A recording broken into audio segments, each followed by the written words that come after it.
जय गुरु जी। संगत जी, सबसे पहले सत्संग स्टार्ट करने से पहले मंत्र जाप करेंगे। ओम नमः शिवाय, शिव जी सदा सहाय। ओम नमः शिवाय, गुरु जी सदा सहाय।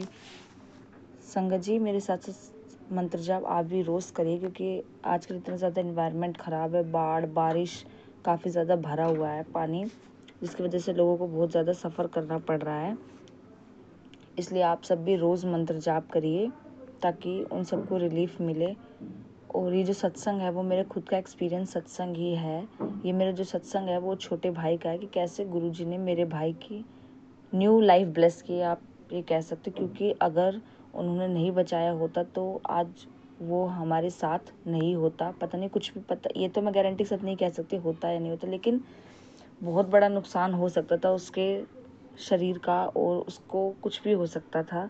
मतलब बहुत बड़ा नुकसान हो सकता था, मैं ये कह सकती हूँ। लाइफ में होना ना होना ये तो मुझे नहीं पता, लेकिन बहुत बड़ा उसको शरीर का नुकसान हो सकता था। लेकिन गुरुजी ने ना केवल ना हमें हर चीज़ से प्रोटेक्ट किया, ना तो पैसों का कुछ भी लॉस हुआ और ना ही उसके बॉडी का एक खरोच तक नहीं आई। उसके लिए मैं गुरुजी का शुक्राना करती हूँ। और मैं बताती हूँ कि हुआ क्या था। होता ये कि वो मात्र सिर्फ 13 साल का है और सबसे छोटा घर में। और वो वो ई रिक्शा होती है ना, लोगों को देखता है। और शहरों में तो आपको पता है कि आजकल बच्चे बच्चे भी सब चीज़ें चलाते हैं। तो उन्होंने देखा और फिर उसने चलाया ई रिक्शा। और चलाया ऐसे कि चला, एक दो बार उसने चलाया था तब ऐसा कुछ नहीं हुआ, लेकिन उसने उस दिन चलाया। और गुरुजी ने सत्संग में मैसेज भी भेजा था टेलीपैथी के थ्रू कि एक आंटी बता रही थी कि 13 साल का मेरा बेटा था, उसको प्रॉब्लम थी, ऑपरेशन वगैरह से कोई दिक्कत थी, और डॉक्टर ने मना कर दिया था बिल्कुल भी कि इसके बचने के चांस बहुत कम है। कुछ भी हो सकता है, हम कुछ कह नहीं सकते। तो वो सत्संग बार बार आ रहा था हमारे पास कुछ ना किसी रिलेटेड से। तो फिर 3-4 दिन बाद ये उसके साथ हुआ। जो जो ई रिक्शा थी वो कंप्लीट, एक ऑटो है, वो ऑटो साइड में था, पर पता नहीं कैसे वो जो ई रिक्शा थी वो पलट गई। और उसके साथ एक और लड़का था, वो उसके सहारे से वो ई रिक्शा थी, वो पूरी पलटने से बच गई उसके सपोर्ट से। ऐसा हुआ कि वो बच गई और साइड में एक ऑटो भी था, उससे उसकी टक्कर हुई। पर वो ई रिक्शा उस लड़के के गर्दन में अटक के रह गई, और वो जो थी वो पलटी नहीं। मैं वहाँ पे थी नहीं, पर जैसा उसने बताया छोटे वाले भाई ने, वो आप सबके साथ शेयर कर रही हूँ एक्सपीरियंस। तो ये हुआ कि उसके सपोर्ट की वजह से वो ई रिक्शा थी पलटी नहीं। अगर वो पलटते तो आप सोच सकते हो कि 13 साल का बच्चा है तो वो बच्चा, पर वो मानता नहीं है। इतना मना करने के बाद भी, कितना भी समझा ले हम बच्चों को, वो हमारे पीठ पीछे से क्या करते हैं हमें नहीं पता, सिर्फ भगवान को ही पता है। और एकमात्र वही है जो हमें इतने सारे डेंजर से बचा सकते हैं। उसके लिए मैं गुरुजी का अनंतम अनंतम शुक्राना करती हूँ कि उन्होंने ना केवल, और बस उसका मिरर ही टूटा, 1000-2000 का नुकसान हुआ, उससे ज़्यादा बड़ा नुकसान नहीं हुआ। और ना तो उसको उसके बगल वाले को चोट लगी, ना ही मेरे छोटे वाले भाई को। पहले होता था कि उसका बार बार सर में लगती थी चोट, टाँके लगवाने पड़ते थे। मेरे दोनों भाइयों को बहुत ज़्यादा चोट लगती थी। कभी कभी इतना ब्लैक मैजिक हावी था कि वो एक दूसरे को सर तक फोड़ दिया करते थे, एक दूसरे का सर पे मारते थे। वो ये नहीं पता होता था कि हम दोनों भाई एक साथ रहते हैं। इतने छोटे दोनों, एक ही उम्र के हैं, एक 13 साल का, एक 15 साल का। तो दोनों एक दूसरे पर अटैक करते थे जब गुरुजी हमारी लाइफ में नहीं थे। लेकिन अब जो लाइफ थी वो कम्प्लीटली बदल चुकी है। अगर झगड़ा होता भी है तो नेक्स्ट एकदम नॉर्मल हो जाता है, उसके थोड़े वक्त बाद नॉर्मल हो जाता है। बहुत ज़्यादा चीज़ें कंट्रोल करते हैं गुरुजी। और मेरे छोटे भाई की लाइफ को बचाने के लिए मैं गुरुजी का अनंतम अनंतम लाखों ढेरों बार शुक्राना करती हूँ। और संगत जी, मैं आपसे एक और बात बोलना चाहती हूँ कि चीज़ों को लेकर आप घबराइए मत, क्योंकि हम सामान जोड़ते हैं 100 बरस का और हमें पल की खबर नहीं होती। ये गुरुजी का वचन है कि हमें कल का नहीं पता है। इसलिए ना पास्ट को पीछे छोड़िए और प्रेजेंट में जिए, वर्तमान में जिए, क्योंकि फ्यूचर का हमें नहीं पता। और जो जा चुका है उसको पकड़ के बैठने से हम अपना वर्तमान भी ख़राब करते हैं। इसलिए हमेशा हमें आज में ही जीना चाहिए। उसके बाद संगत जी में भी मुझे न्यू संगत के लिए मैसेज है कि हम हर चीज़ को लेकर बिलीव करते हैं, लेकिन जब भगवान की बात होती है तो हमारा मन कई बार डाउट में आ जाता है, ऐसा नहीं हुआ तो, ऐसा नहीं हुआ तो। क्योंकि आजकल बहुत सारी चीज़ें, ब्लैक मैजिक होता है, बहुत कुछ ऐसी चीज़ें होती है अचानक से, बहुत बड़ी बड़ी, जो हम सोच भी नहीं सकते। और पहले के ज़माने में तो वो होती नहीं थी। आजकल बहुत सारी चीज़ें हो रही है कि बच्चे माँ बाप को निकालते हैं, सुनते नहीं हैं, बदतमीज़ी करते हैं बहुत ज़्यादा। बहुत छोटी छोटी उम्र में भी बच्चे माँ बाप से बहुत ज़्यादा बदतमीज़ी करते हैं, उल्टी सीधी चीज़ें हो जाती हैं, मतलब अनएक्सपेक्टेड चीज़ें जो सोच भी नहीं सकते हम, वो चीज़ें जो है वो होती हैं। तो इसलिए इंसान घबराता है, सोचता है हम क्या करें, उसका भगवान की तरफ ध्यान नहीं जाता, क्योंकि नॉर्मली तो सब दिया बत्ती करते ही हैं, तो सोचते हैं हम ये तो कर ही रहे हैं, तो किसी का ध्यान जाता नहीं है उस तरफ जिस तरफ जाना चाहिए। तो ये जो मैसेज है स्पेशली न्यू संगत के लिए ही है कि ध्यान नहीं जाता, क्योंकि जो पहले के ज़माने में मतलब चीज़ें हुई नहीं, इतनी अनएक्सपेक्टेड चीज़, इतनी ज़्यादा मतलब डराने वाली, दिल दहलाने वाली चीज़ हो जाती है आजकल कि बच्चों को अटैक आ गया, सुसाइड इतने ज़्यादा बढ़ गए हैं, शादी नहीं चल रही है,